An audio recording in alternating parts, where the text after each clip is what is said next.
চীন থেকে নতুন ব্যাচের VT5 লাইট ট্যাঙ্কের ডেলিভারি পেয়েছে বাংলাদেশ সেনাবাহিনী। গত পরশু চট্টগ্রাম বন্দরে নতুন ব্যাচের লাইট ট্যাঙ্কগুলো আনলোড করা হয়েছে, তবে কয়টি এসেছে সেটি জানা যায়নি। VT5 বিশ্বের অন্যতম সেরা লাইট ট্যাঙ্ক। সেনাবাহিনী 2019 সালে এক রেজিমেন্ট অর্থাৎ 44টি VT5 লাইট ট্যাঙ্ক ক্রয় করে। পারফরমেন্স ভালো হওয়ায় 2024 সালের শেষ দিকে আরো 44টি ট্যাঙ্ক অর্ডার দেওয়া হয়, যেগুলো ডেলিভারি শুরু হয়েছে।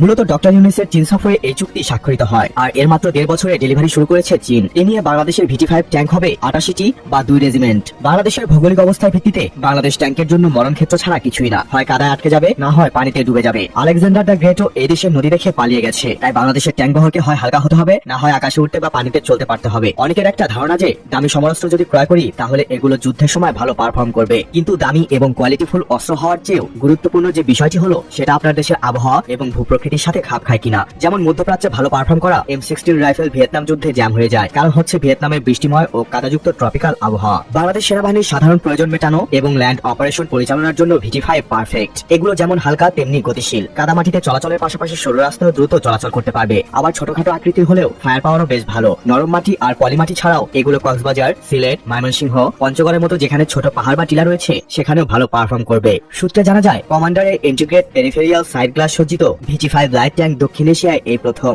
অত্যাধুনিক thermal gazing, laser range finder এবং ডিজিটাল ফায়ার কন্ট্রোল সিস্টেমের কারণে এটি দিনরাত যে কোনো সময় নির্ভুলভাবে আক্রমণ করতে পারে। এতে রয়েছে C4 ISR সিস্টেম, যা যুদ্ধের ময়দানে তথ্য আদান প্রদান এবং কমান্ডিং ব্যবস্থাকে অত্যন্ত আধুনিক করে তুলেছে।